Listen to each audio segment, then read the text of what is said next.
இல்லையாண்ணா உங்களுக்கு? ஏமா இவ்வளவு கோவமா வந்திருக்கீங்க? உங்க சப்ஸ்கிரைபர் எவ்வளவு கமெண்ட்ஸ் உங்களுக்கு கேக்குறாங்க, ஏதாவது ரெஸ்பான்ஸ் பண்றீங்களாண்ணே? ஓ, நம்ம சப்ஸ்கிரைபர் உங்களை விட்ட யாருன்னா இருக்கா உங்களுக்கு? கோவப்படாத, என்ன கேட்டாங்கன்னு சொல்லு, அதுக்கு நான் பதில் சொல்றேன். நல்லா ஒருத்தர் கேட்டிருக்காரு பாருங்க, இந்த ஜெய பிரணவ் அப்படின்னு ஒருத்தங்க ஜிகாபைட் லேப்டாப் ரிவ்யூ போடுங்க தல, அவங்களுக்கு ஹார்ட் போட்டு ஃபாஸ்ட் ஃபாஸ்ட்னு இருக்காரு. ஏதாவது ரிப்ளை பண்ணிருக்கீங்களாண்ணே? ஹார்ட் போட்டுருக்காரா? அது ஹார்ட்டே இல்ல, கை கீழ இருக்கு. லேப்டாப்பை பிரிச்சு ஹார்ட்டுக்குலாம் கை வர மாட்டேங்குது. சொல்லுமா, அப்ப அவர் என்ன கேட்டிருக்காரு?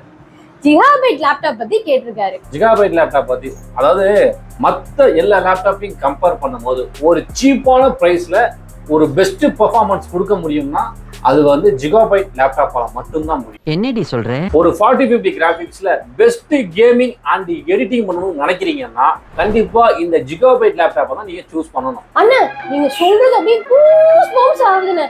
சீக்கிரம் இந்த ஸ்பெக்க சொல்லுங்க. சொல்றேன் ஸ்பெக்க எடுத்துக்குவோம். ஏன்னா MF5 i5 52 IN354SH இது வந்து Intel core i5 13500 H series processor தான் கொடுத்துருக்காங்க. 2.5 GHz பேஸ் கிளாக்ல இருந்து அப் டு 4.7 GHz வரைக்கும் இருக்கு. 12 கோர் அண்ட் 16 த்ரெட் இருக்கு. பெர்ஃபார்மன்ஸ் கோர் 4 எஃபிஷியன்சி கோர் 8 ஆவும் பிரிச்சிருக்காங்க. அண்ணா ஸ்பெக் வேற லெவல். எப்படி இருக்கு? நல்லா இருக்கா? இந்த லேப்டாப்பை பொறுத்தளவு நம்ம வந்து ஒரு மல்டி டாஸ்கிங் பண்ணிக்க முடியும். காரணம் என்னன்னா இதில் வந்து நமக்கு கோர் பொறுத்தளவு 12 இருக்கு. இதோட பூஸ்ட் கிளாக் நல்லா எடுத்துக்கிட்டீங்கன்னா 4.7 GHz வரைக்கும் இருக்கு. அப்படின்னா நமக்கு சிபியோட பர்ஃபார்மன்ஸ் வந்து பெஸ்டா இருக்கு. 16 GB RAM, 512 GB NVMe, 15.6 Full HD, 144 Hz display, RTX 4050, 6GB GDDR6 தான் கொடுத்துருக்காங்க. இதுல வந்து 15 கலர் RGB கொடுத்துருக்காங்க. 54 Wh பேட்டரி கொடுத்துருக்காங்க. தெரிக்குதா?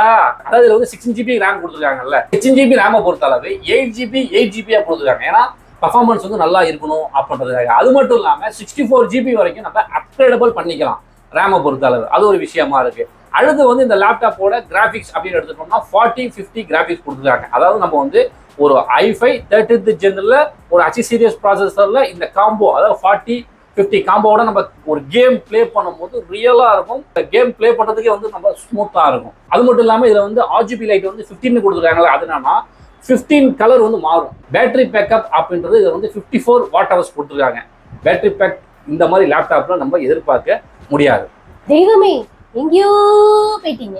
ஆக்சுவலா இது வந்து ஸ்டூடெண்ட் லேப்டாப் தான். அதாவது ஒரு கேமிங், எடிட்டிங், ஸ்டடி இது மூணுமே நம்ம பண்ணிக்கலாம். கேமை பொறுத்தளவு GTA 5, Cyberpunk, God of War இந்த மாதிரி கேம்ஸ்லாம் வந்து நம்ம பிளே பண்ணிக்கலாம். ஏன் அப்படின்னா இதுல வந்து 4050 கிராபிக்ஸ் இருக்கிறதுனால நம்மளால வந்து ஒரு கேமை ஸ்மூத்தாவே பிளே பண்ணிட முடியும். நெக்ஸ்ட் வந்து எடிட்டிங்கை பொறுத்தளவு ஒரு வீடியோ எடிட்டர் அண்ட் கிரியேட்டர், அதாவது Premiere Pro, After Effect, DaVinci Resolve இந்த மாதிரி சாஃப்ட்வேர் யூஸ் பண்றவங்களாம் தாராளமாக இந்த லேப்டாப் வந்து சூஸ் பண்ணிக்கலாம். அடுத்து ஸ்டடி பர்பஸ் அப்படின்னு நம்ம எடுத்துக்கிட்டோம்னா ப்ரோக்ராமரு, 3D worker, Android studio, blender, AutoCAD இந்த மாதிரி நான் வந்து ஹெவியான ஒரு சாஃப்ட்வேர் வந்து நான் யூஸ் பண்ண போறேன் அப்படின்றப்ப தாராளமாக இந்த லேப்டாப் வந்து சூஸ் பண்ணிக்கலாம். ஏன்னா இந்த ரெண்டரிங் அப்படின்ற டைமுக்கு வந்து நமக்கு 4050 கிராபிக்ஸ் இருக்கிறதுனால அதோட ஹெல்ப்பும் நமக்கு இருக்கும். அதனால இது ஓவராலா நம்ம பார்க்கும்போது இந்த லேப்டாப் வந்து ஒரு பெட்டர் பர்ஃபார்மன்ஸ் தான் கொடுக்கும். இந்த லேப்டாப்போட பிரைஸ் நீங்க எடுத்தீங்கன்னா 78800. செம்ம பிரைஸ். நான் இந்த ஸ்பெக்குக்கு எங்க அண்ணனுக்கு உடனே இந்த லேப்டாப் வாங்க போறோம்னே. எங்க போற உட்கார, அதோட சர்வீஸ் எப்படி இருக்குன்னு கேட்டுட்டு போ.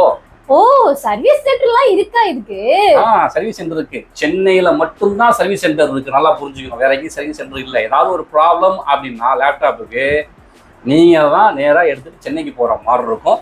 பாத்துக்கங்க. என்னண்ணே இப்படி சொல்லிட்டீங்க? என்ன அப்ப இப்படி சொல்லவா? நீ வந்து சென்னைக்கு தான் வந்து சர்வீஸுக்கு எடுத்துட்டு போகணும். ஏமா அதான் தெளிவா சொல்லிட்டு இருக்கேன். இன்னொரு விஷயம் தெரியுமா உனக்கு? அதுல ஷோரூமும் கிடையாது. இப்ப நமக்கு ஏசர் ஷோரூமு, HP ஷோரூம் அந்த மாதிரி ஷோரூம் இருக்குல்ல, அந்த மாதிரி ஜிகாபைட்டுக்குன்னு ஷோரூம் வந்து நம்ம தமிழ்நாட்டுக்குள்ள எங்கேயுமே கிடையாது. அதிக அளவு லேப்டாப் வந்து புழக்கங்களும் கிடையாது. ஃபியூச்சர்ல ஸ்பேர் அப்படின்றது அவைலபிள் இருக்காது. ரொம்ப கஷ்டமா இருக்கும் நமக்கு கிடைக்கிறது. எல்லாம் ஆன்லைன் ஆர்டர் போட்டு எடுக்கிற மாதிரி இருக்கும்.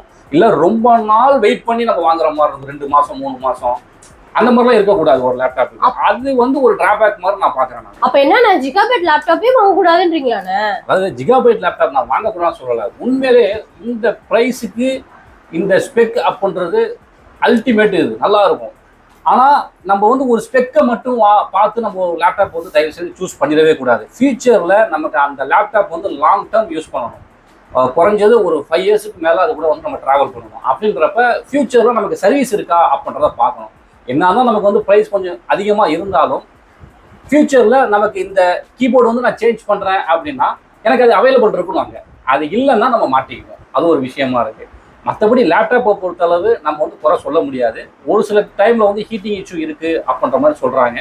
அது எந்த அளவுக்கு உண்மை அப்படின்னு தெரியல. காரணம் என்னன்னா, நம்ம ஊருக்குள்ள வந்து ஜிகாபைட் லேப்டாப் அப்படின்றது அதிக சேல் கிடையாது. இப்போ சேல் அதிகமாக இருந்துச்சுன்னா நம்ம அதை பார்த்து சரி என்ன சேல் அதிகமாக இருக்குது, என்ன பிரச்சனை இருக்குது அப்படின்னு சொல்லி நம்ம ஈஸியாக கண்டுபிடிச்சிடலாம். ஏன்னா ஒவ்வொரு லேப்டாப்பும் ஏதாவது காமனாக ஒரு பிரச்சனை இல்லாமல் இருக்காது, இருக்கும்.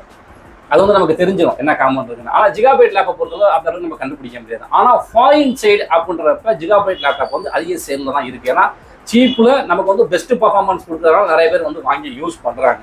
இருந்தாலும் நம்ம தமிழ்நாட்டுக்குள்ள இந்த ஜிகாபைட் லேப்டாப் வாங்கலாமா அப்படின்னு கேட்டால் நோ. என்னென்ன சொல்றீங்க? எங்களுக்கெல்லாம் கஷ்டம்னா தெய்வத்துக்கிட்ட போவோம். ஆனா அந்த தெய்வத்துக்கே கஷ்டம்னா நாங்க யாருக்கிட்டனே போறது? ஜிகாபைட் லேப்டாப் வாங்கலாம்னு ரொம்ப ஆசைப்பட்டாங்க. இப்ப வாங்க முடியாம போச்சு.